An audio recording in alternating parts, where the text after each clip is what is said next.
Amateur Traveler is in its 20th year now, but can you imagine if I had people on the show who had never been to the destination, but had just read about it or seen a movie about it? That wouldn't make any sense at all, and you wouldn't listen.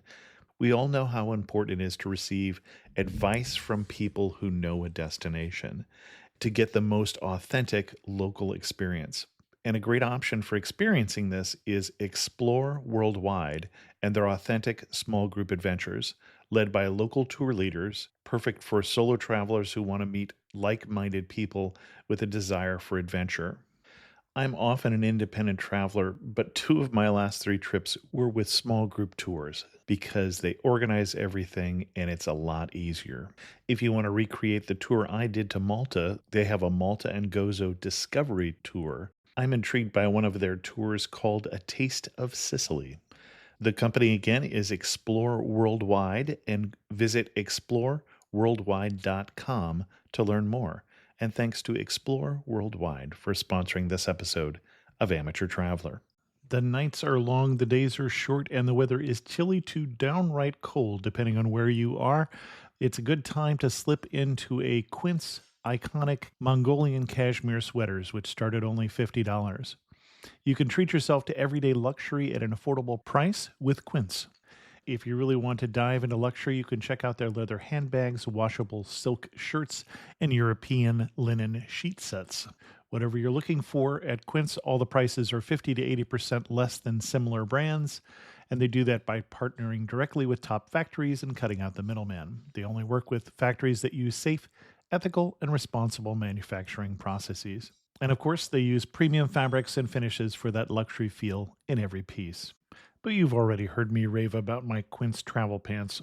Treat yourself this winter without the luxury price tag. Go to quince.com/traveler for 365-day returns plus free shipping on your order. That's QUINCE.com/traveler to get free shipping and 365-day returns.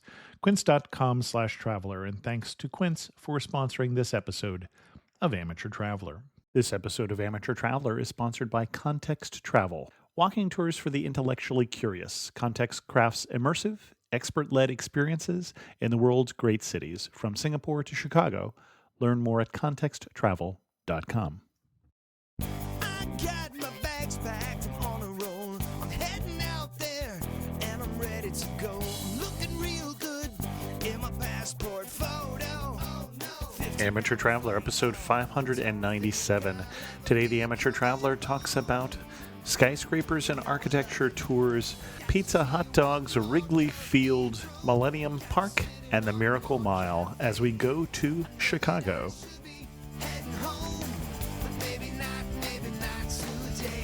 Welcome to Amateur Traveler. I'm your host, Chris Christensen.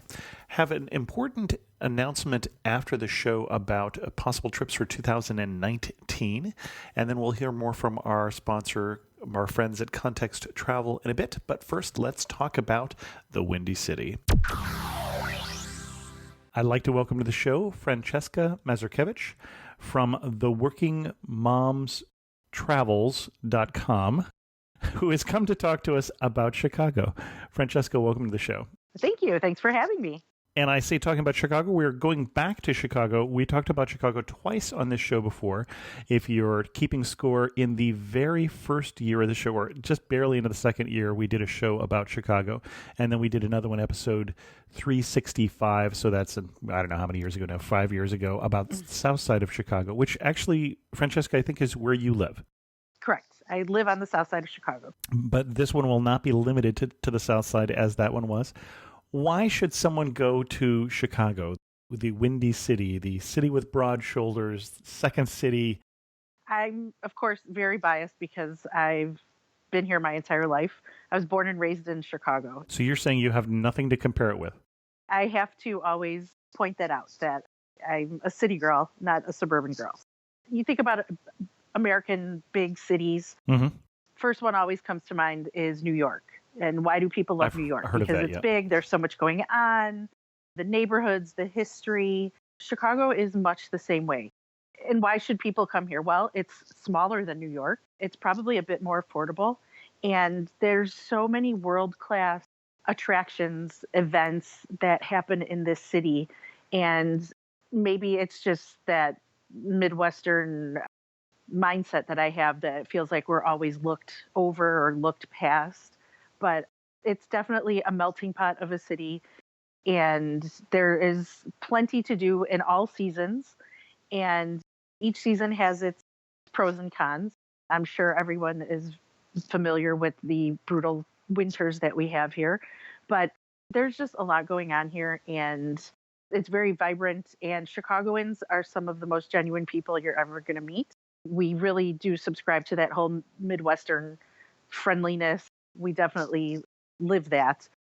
And I want to ask one question up front, and normally we do this a little later, but without getting too much into politics, we have a president who has led me to believe that recently Chicago is either on fire or a war zone. How accurate is that? Is it safe to go to Chicago right now?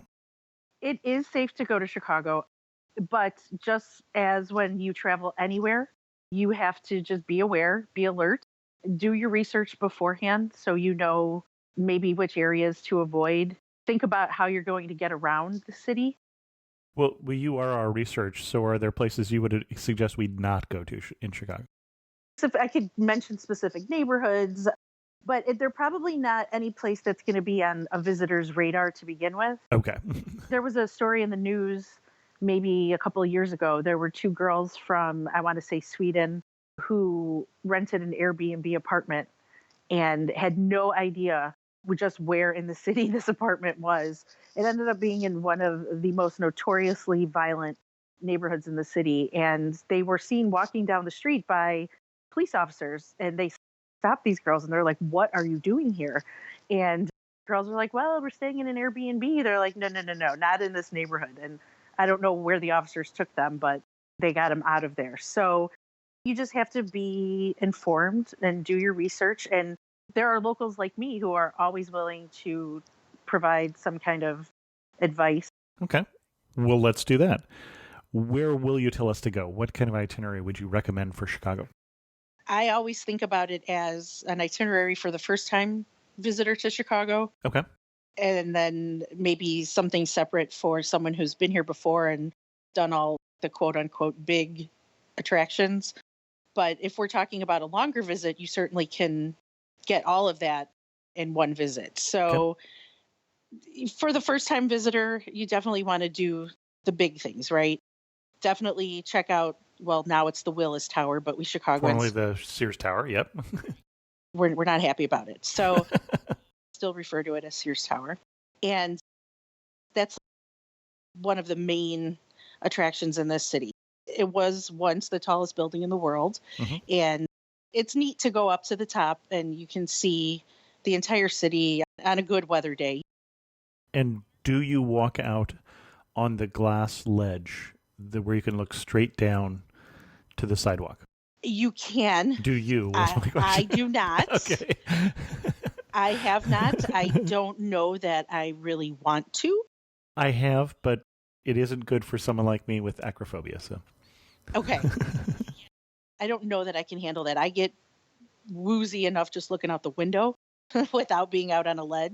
But not too far from there is also the John Hancock building, mm-hmm. which visitors can go up to the top of that building as well. It's not quite as tall as this Willis Tower, but the observatory up there is super nice. And there's even a restaurant, the Signature Room, that is on the 95th floor. It's really neat. I would suggest that as an evening excursion to go there, go up there at night. You can have dinner or maybe just some cocktails and some small bites and just get to see the city all lit up. It's really cool. That's one of my favorite things to do. Well, and Chicago is really where skyscrapers got started. Right. Because of the Great Chicago Fire and all the rebuilding that happened to happen at the right time when the technology was coming together to be able to build what were then considered skyscrapers. Now they'd be rather short, but mm-hmm. It is an interesting thing to do in Chicago is go up in skyscrapers more so than other cities because of the significance. Right. And, well, there's also architectural tours mm-hmm. that a lot of visitors really enjoy and locals enjoy, like myself. One really, really popular one is the architectural boat tour. Not something you'd want to do at this time of year. Well, the boats aren't even running, but I mean, I live here and I've been on 4 different architectural boat tours. So I highly recommend that. Even if you're not entirely into architecture, you don't have to be an architecture wannabe like me. Yeah, exactly. To really appreciate the history and the design. It's just neat too to get a different perspective of the city from the water. And now when we do that, we're way downtown in the Loop. Right. We ought to kind of center here. We'll try and tell people from here where we're going, but the downtown, when you're in the Loop, that expression comes from Chicago, as far as I know. You have a clue, you're in the Loop. And that is this section of Chicago surrounded now by rivers and canals that you can take a boat around. Yes. And most of them board the Dearborn Street Bridge. I'll put a link in the show notes to a review of one of the architectural crews that we had done that was written by a guest post on the blog, so you can get an idea what kind of things you'd see with some pictures. And then there's also double-decker hop-on, hop-off bus tours. Okay. To do in the city. So while there is some focus on architecture, it's not all architecture. Get a different view, again, of some areas of the city. My kids and I just did one last summer, and we had a really good time. We started out in the Loop, not far from where you would get on the boat for the architectural boat tour. We wound our way around the Loop and went down the Magnificent Mile and past the Water Tower, which is another landmark in Chicago. Yeah, the kids loved it. I loved it. It was really neat. Even though I've lived here my whole life, doing something like that, you're bound to learn something new or be reminded of something perhaps that you've forgotten about your own city. Well, in terms of learning something new, you mentioned a couple different landmarks there we ought to clue people in on. One is the Magnificent Mile. That is Michigan Avenue, and that is a big shopping destination. There's every high-end store, well, maybe not every, but plenty of high-end stores enough that you can think of. Yeah, places I typically don't shop, but they're there, and sometimes it's fun to just walk down and have a look and see what there is there. I know a lot of visitors really enjoy that. And then it's not far from the river. The river is always fun and nice to walk past or over. And the Magnificent Mile, and then Water Tower. Yep. The original Water Tower is one of the buildings that survived the Great Chicago Fire. So that's a landmark for that reason. But then like across the street from the original Water Tower is the Water Tower Shopping Center. And I think it's like 8 levels, and there's all kinds of stores in there. Macy's, which again, another change for us Chicagoans that we weren't happy about, used to be Marshall Fields. Oh, sure. And that's right. A lot of people vowed to never shop at Macy's because they were upset Marshall Fields was gone. I was one of those people until a few years ago, and I was like, it's not coming back. There's Macy's in there. There's huge American Girl doll store. That was the one that I think it would have been dangerous to go with my daughter at a certain time in her life. Yes, I know exactly what you mean, because my daughter and I did that a couple of years ago. We did the whole, the lunch and, just lunch, not tea, where the girls or whomever can go with their dolls. And, oh, yeah.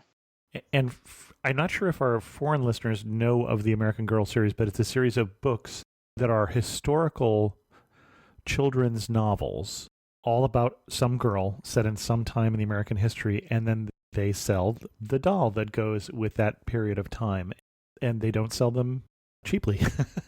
I thought they were decent books at the time that my daughter was reading, so she enjoyed the books. She bought the dolls. Or we bought the dolls.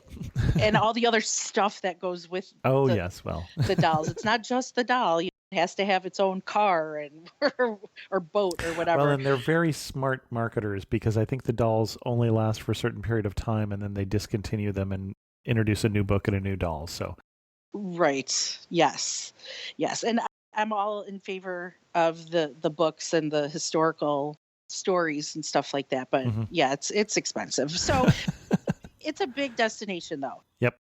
It's a big deal for people to come to Chicago, and especially with young girls, and take them to the American Girl store. So I did it with my daughter, and I'm pretty sure I'll never have to do it again, which is A-okay with me. So Water Tower, the name is become synonymous with this huge shopping center. Let's take a break here and hear from our sponsor. Again, our sponsor today is Context Travel, walking tours for the intellectually curious. I like traveling with Context for the additional context that they provide. There are a lot of architecture tours in Chicago, for instance, but very few provide the depth and the nuance that traveling with an actual architect provides. Context Travel essentially allows you to hire a local expert in the world's great cities, like an art historian walking you through the Louvre, an archaeologist giving you insight into the British Museum, or a historian explaining Chicago's rise from industrial squalor to super city. For more information or to book a group or private tour, head to contexttravel.com. Again, that's Context Travel, walking tours for the intellectually curious. Okay, well, let's go back to, we're starting with the must-do landmark. I derailed you as you mentioned a couple different things. So you put the Willis Tower on there. Where else do we need to get to in our first visit to Chicago? The Hancock building also. Yep. If visitors don't want to do both or just do one or the other, I mean, that's cool too. As far as Willis Tower and the Hancock building go, the boat tour, that's definitely a must do. Millennium Park. You have to see Millennium Park. It's such a huge green open space right on the lakefront. It's a little east of the Loop, if we're talking about that for reference. It's east of the Loop, and it's right along the lakefront. And do you know that a lot of people don't realize that Chicago, we have this huge shoreline, that we're right on one of the 5 Great Lakes? Oh, really? Yeah, it's kind of amazing. And I'm not even talking about foreigners. I'm talking about American people. Well, we're not necessarily the best at geography, but... Yeah. So that's another draw. We have amazing beaches that people probably don't realize because we don't border an ocean. So Millennium Park is right on the lakefront, and it's just gorgeous. The landscape, and then the Bean. Oh, gosh, the Bean, yes. The Cloud Gate being its official name, yep. The official name is Cloud Gate, and it is I don't know specific dimensions, but it's a very large sculpture, and it's all steel or metal. I'd say 30, 40 feet across and reflective metal. Reflective metal, yeah. So you can easily take your picture reflected back, and it is probably in recent years the most photographed landmark in Chicago. I believe it. It's up there. I can't think of what else would be more photographed than that. So that's definitely one of the things that everybody's going to love in Millennium Park. What else should they see? So a newer addition to that area near Millennium Park is Maggie Daley Park. I want to say it opened maybe 2 years ago. I don't know the exact date. It's a multi-use park, and there is huge playgrounds for the kids, a very imaginative type of setting for them to play. There's also, in the winter, there's a skating ribbon that goes around the park, so you can ice skate around the park. And when it's not winter, or when it's not frozen, I should say, it can be used for rollerblading. I think you could even just use it as like a walking track. Okay. But there's also climbing walls. Anybody can try out the different climbing walls. And then they have, I don't even know what they're called, but my kids did them last summer, where they strapped them into these harnesses and they were like jumping all over the place like crazy. Like bungee. Kind of, yeah, okay. But they weren't jumping off of anything. Yep. But it was really neat, and they loved it. They had a blast. You can make almost a day out of that. The lakefront, Millennium Park, Maggie Daley Park. And the other thing I think in Millennium Park that especially kids are going to enjoy in the summertime are those big fountains.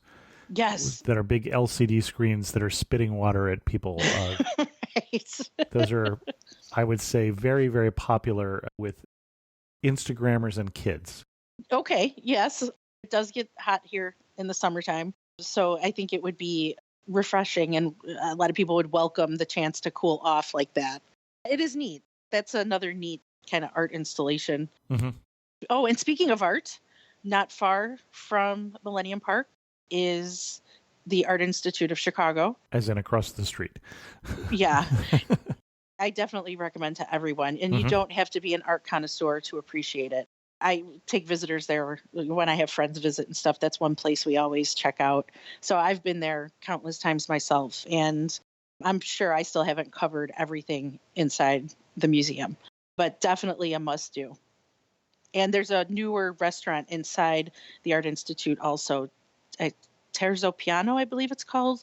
Outstanding, outstanding food. It's Italian, and the space is beautiful. It's very modern. It's all white, and it's a lot of really big windows, so you can see the lake and what's happening along Michigan Avenue there. It's really cool.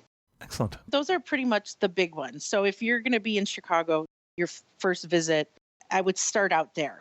Okay. Start out with those big ones. Or if you're visiting for a short period of time, that'll give you a good introduction to the city. Well, and we should say, so you mentioned Millennial Park and Maggie Daley Park, but this whole green area is like 6 different parks one on top of each other that go on for about a mile along the shore. And then at the bottom of them are also some of the better known sites like Soldiers Field, Field Museum, the aquarium, the planetarium, and things like that as well. So a lot of the cultural venues are in this area as well. Right. There's the museum campus. Yep. Which is just south along the lake there. There's Maggie Daley Park, Millennium Park, and then moving south from there, Grant Park. And like you said, it's this huge green space that's probably about a mile long. And then Museum Campus is the official name for the location of the planetarium and the Shedd Aquarium and the Field Museum. And I've not been in any of those. I think the Adler Planetarium is probably one of the most underrated attractions in Chicago. Okay. Especially, well, if your kids are science geeks like mine are, they would really appreciate it. But I've taken them to the planetarium a couple times within the last probably 2 years, and they just love it. So I would definitely recommend that. And then the Shedd Aquarium is basically next door to the Adler Planetarium. If you're into aquariums and sea life, it's definitely worth a visit. The beluga whales are a big attraction there at Shedd Aquarium. I myself haven't been there in probably 6 or so years. Okay. And then Field Museum is just amazing. Love the Field Museum. And so that's also part of that museum campus there right along the lakefront. And the Field Museum is a natural history museum? Natural history, okay. Yes. Yes, sorry. Field Museum of Natural History. Yep. There are a lot of really neat permanent exhibits. A big one people just love is the exhibit on Egypt and the mummies. And then, of course, there's always different temporary exhibits. I'm not sure what is there at the moment, the big one, but I highly recommend a visit to the Field Museum for sure. The world's largest Tyrannosaurus Rex. Sue the T-Rex. Sue the T-Rex lives there. Oh, and then Soldier Field, which is where our bears play, I guess, if you want to say that, because they're not very good. That's where they show up, let's say. So, and that's another thing about Chicago. Big sports town. Many people here, lifelong residents, are very, very passionate about their sports. So if visitors are passionate about sports, we've got all the major professional leagues covered here.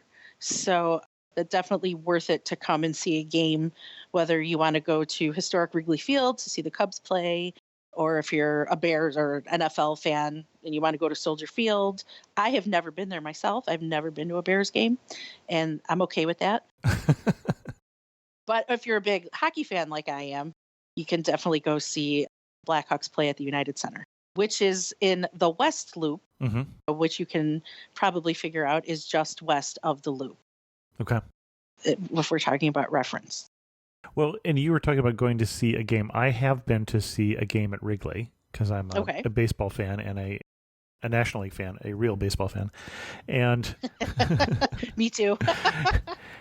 And it is not easy to get a ticket because it pretty much sells out every game. And I went when they were losing. I went when they were not any good, but it didn't matter because the Cubs fans are notoriously faithful. Yes, we are. It will teach you perseverance to be a Cubs fan, although now they have recently won a World Series. But I think we paid $75 a ticket for something off StubHub for the second worst seats in the stadium. I believe it. Do you have any tricks, or that's just the way it is because it's so popular? It's just the way it is. Okay. I mean, I remember there were points when we could walk up to the ticket window the day of the game, 10 minutes before it started, and get a ticket and walk in. But that's when they were really bad. Right. Yeah, nowadays you have to just maybe know someone who has season tickets or go through something like StubHub. I don't have any insider tips on that. And basically, I'm a lifelong Cubs fan, and I've been to countless games.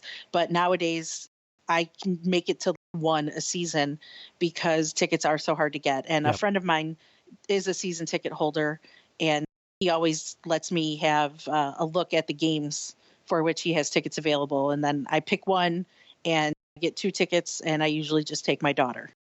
I'd have to say that it's a great experience. Any baseball fan should do it.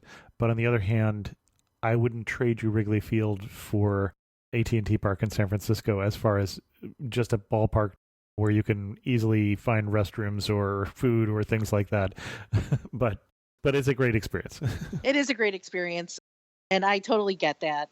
Wrigley is what it is because of the history of it. One of the things we say, actually, in Amateur Traveler, if you look at my business cards, talk about that Amateur Traveler talks about everything from, and then the 2 things we mention are what to put on your Chicago dog when you go to the Windy City and going to Tonga and swimming with whales. So one of the anchor points for the show ever since 2006 has been the Chicago dog. So we probably ought to mention that when you're at Wrigley, I believe traditionally one would get a Chicago dog.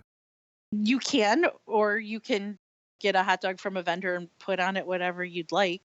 But there are certain condiments that are really frowned upon. We can talk about that. It can be sometimes can turn into a very heated discussion. Just warning you. What condiments are frowned upon?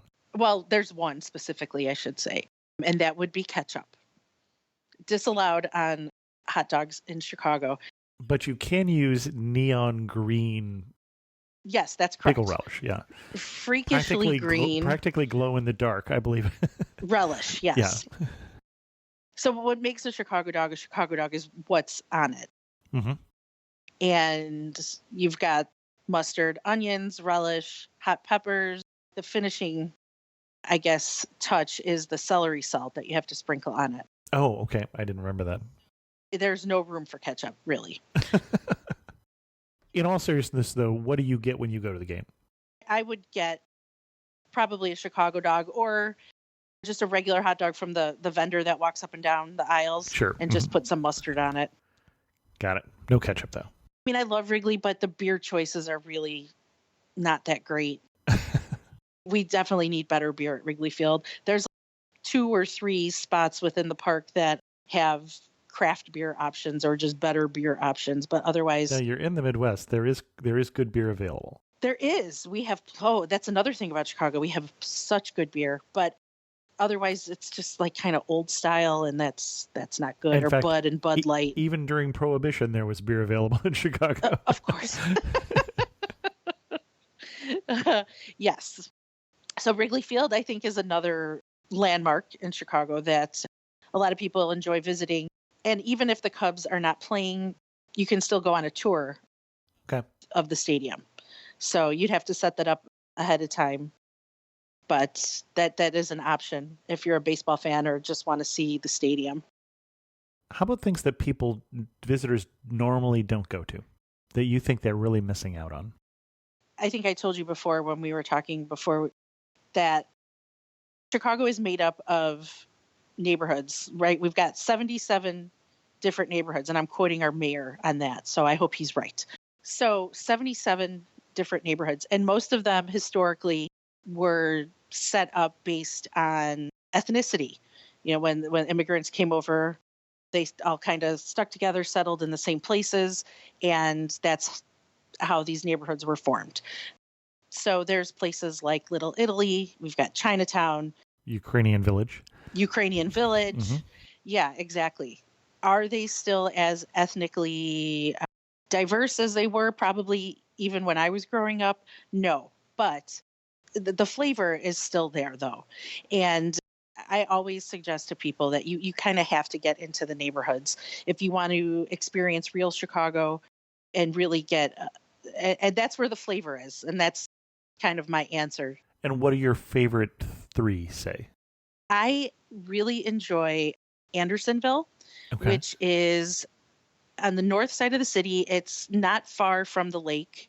So it's about 5,200 north. I don't know if that means anything to anybody outside of Chicago, but that is the 52nd hundred block of the streets. Okay. Addresses are in the 5,200? Yeah, it's 5,200 north. That is the historically Swedish neighborhood. And I like it. I'm obsessed with Sweden, so I guess I should mention that. So anything that has to do with Sweden, I really enjoy, but it's a fun neighborhood, and there are little spots that still reflect the Swedish heritage, including the Swedish American Museum that is there. And I think not enough people visit that area or go to the museum. I took the kids there a couple of years ago, and you don't have to spend a whole day at the museum, but it can be part of an afternoon, let's say, in Andersonville. And there are a lot of dining options there and bakeries, and it's a really pleasant neighborhood.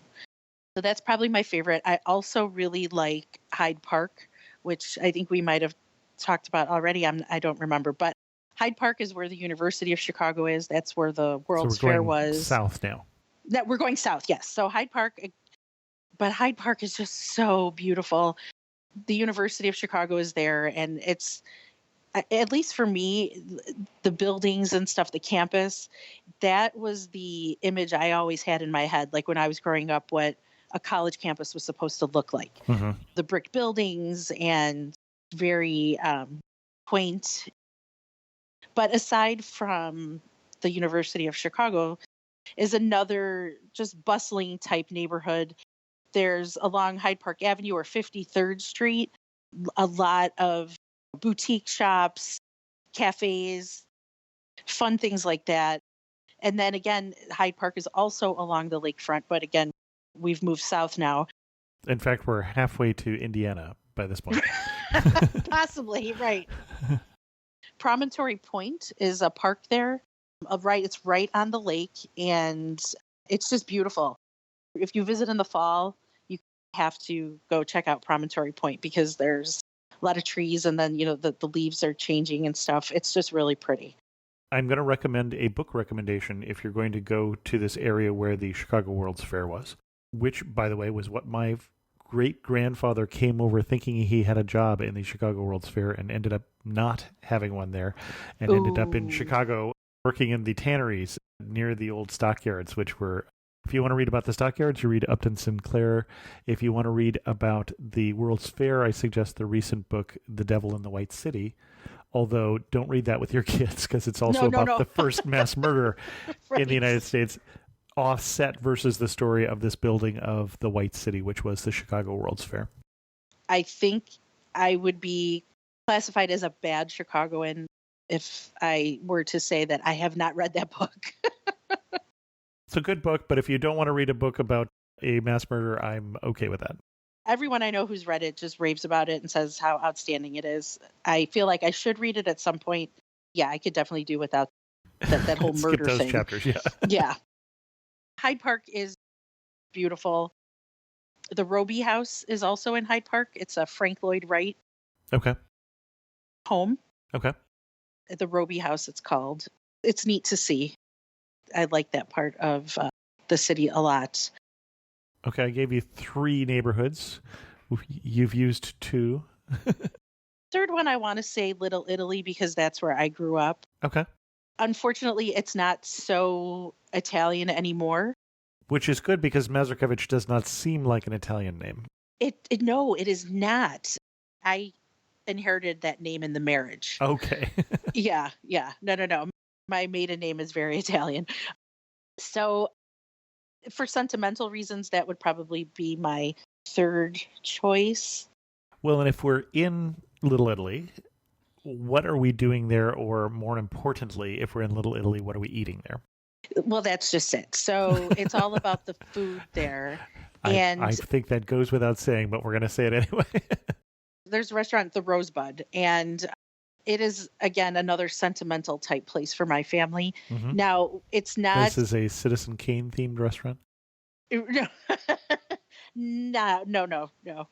I don't know where the name came from, honestly, but it's been a neighborhood mainstay for, decades. My grandfather was going there.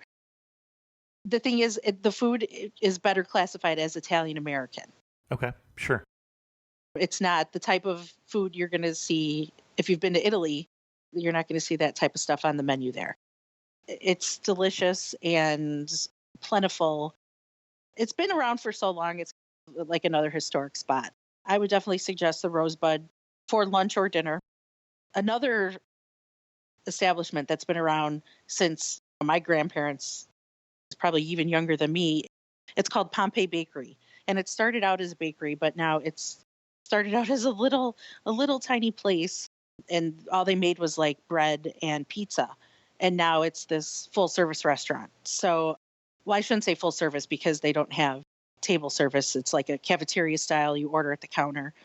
But I don't know if anyone is familiar with square pizza. Mm-hmm, sure. Well, you get one slice of pizza. It's a big square and it's like a meal. Last time I had it was in Rome, which it's quite common there.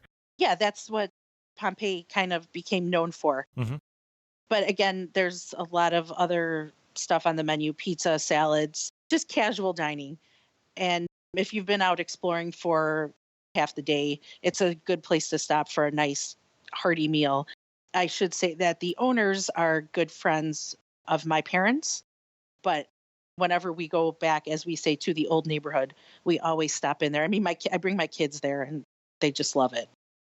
Well, and you say pizza, when people think of Chicago, they think of deep dish pizza, but I'm guessing this is not. This is more the other kind. Right. It's that square pizza. It's a little bit thicker. Yeah.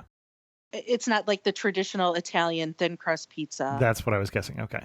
It's a little bit thicker. There is some more dough to it. But like I said, one slice, it could be, well, at least for me, it's a meal. And we should say that this neighborhood is west of the West Loop, so it's just a little further west still. A little further west and south, yes. And south, yep.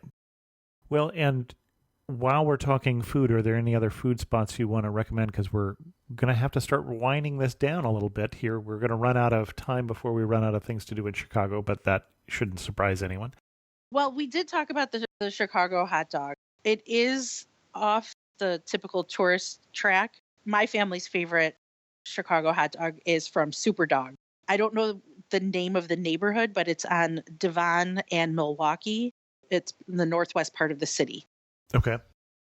But it's like an old school drive-in kind of place. There used to be servers that came out to your car and took your order. It's fun. And then you get your food and you eat in the car. Oh, okay. It's fun. And my dad lives out of state now. And whenever he comes in to visit, we have to take him to Superdog. That's his spot. I would recommend Superdog. For good Italian food, I would say Piccolo Sogno, which is a little bit north and east of the West Loop. So not quite in the loop yet. Okay. And a little bit north of there, but Piccolo Sogno is what it's called. And that is probably, if not the best, one of the best authentic Italian restaurants in the city. There's a newer, it's the only Michelin star rated brew pub, I want to say, in the country. It's called Band of Bohemia. And that is in the Ravenswood neighborhood of Chicago. So that's north of the Loop. And I mentioned Andersonville. It's south and west of Andersonville. So it's called Band of Bohemia. The space itself is just gorgeous. The inside of the restaurant is beautiful. And the beer, if you love craft beer, you will not be disappointed at Band of Bohemia. It is outstanding. So I would definitely recommend that. When I was there, I was there once. I did not have anything to eat, unfortunately. Everything I saw come out of the kitchen looked amazing, but we were just there for the beer. So I can tell you, though, that the beer was outstanding. Okay. How are we getting around? We've sent people hither and yon, to the north, to the south, and to the west. Are we getting around on public transportation? Public transportation, I would definitely recommend. But again, do your research, check the routes and things like that. I think our public transit is easy to navigate. If you're in the loop, you can get on an L train. That's what the elevated train, It's called the L. You can get on an L train to take you to just about every direction of the city. If a place you want to visit is close to an L stop, I would definitely recommend taking public transit. It's just cheaper, and I think it's easy to navigate. I know also, though, when you visit new cities, sometimes it's daunting to try out the public transit system, but that would be my recommendation. Also, we have Uber and Lyft, of course, so those are good options as well. And of course, taxis. There's always an abundance of taxis, especially in the main tourist areas and in the loop. It's not difficult to find a taxi. Okay.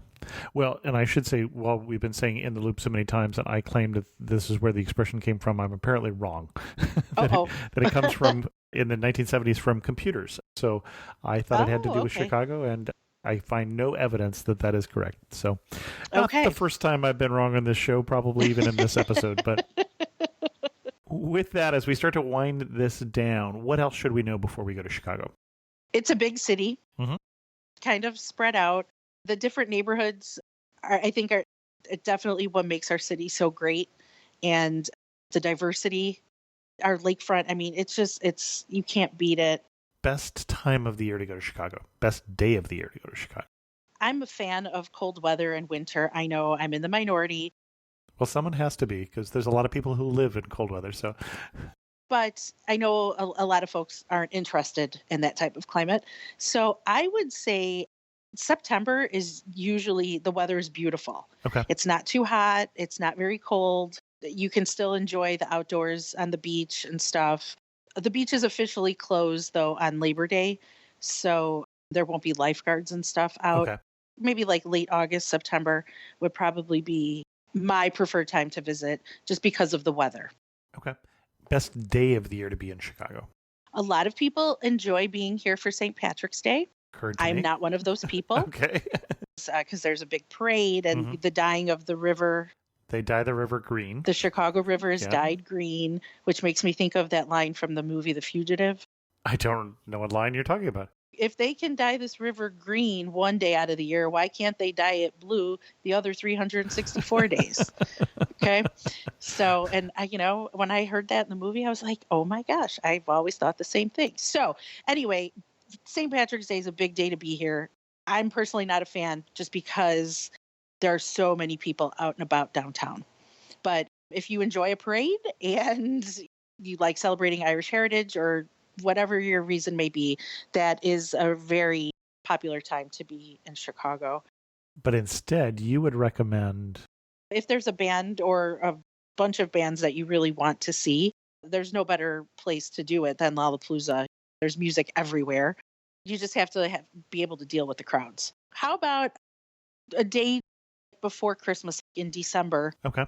When the Christkindl Market is going on. Christkindl Market is a German-inspired Christmas market. Outdoors, of course. Outdoors, yes. Because that's the time of year I want to be outdoors in Chicago. Or Germany, for that matter. I've never gotten this tradition, but okay. Well, I like it. And you can get hot spiced wine to warm up. Where is it? It's in Daly Plaza. Okay. Which is in the Loop.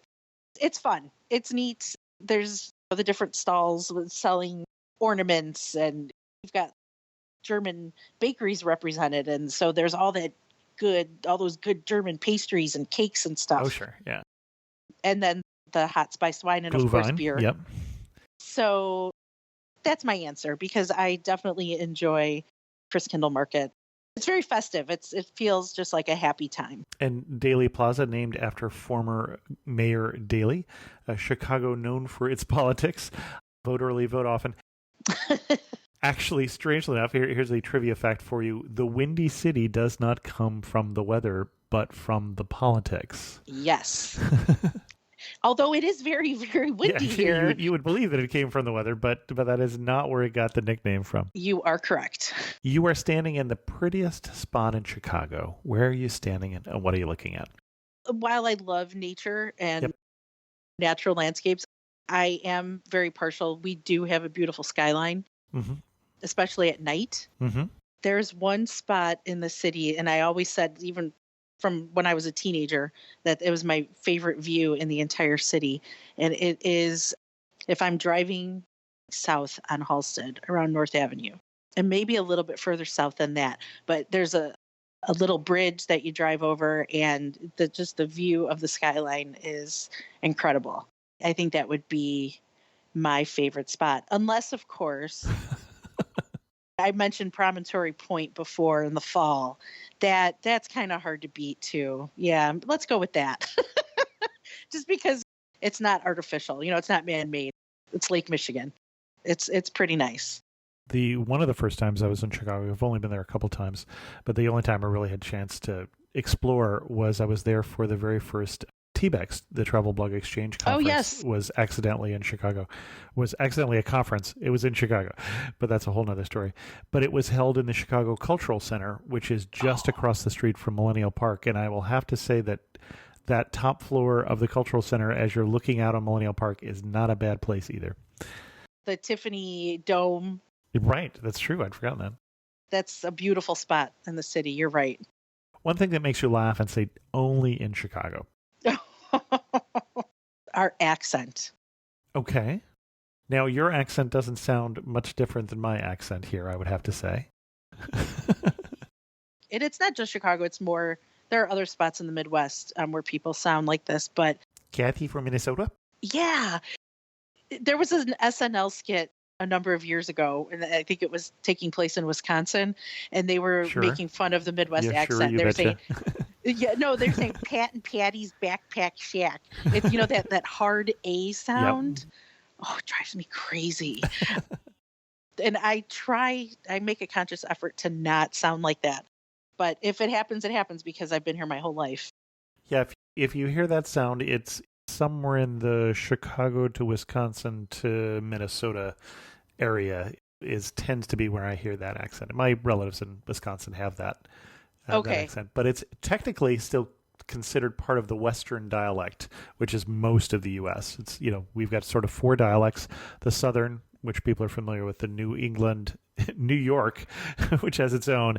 And then the rest is sort of considered the Western dialect, starting immediately outside of New York City and going all the way to California. But you do get a little tinge there in the middle with the Chicago and Wisconsin and Minnesota with a little bit of the hard A's, and you get various other shibboleths throughout the region, but mostly pretty much the same as all the way across the U.S.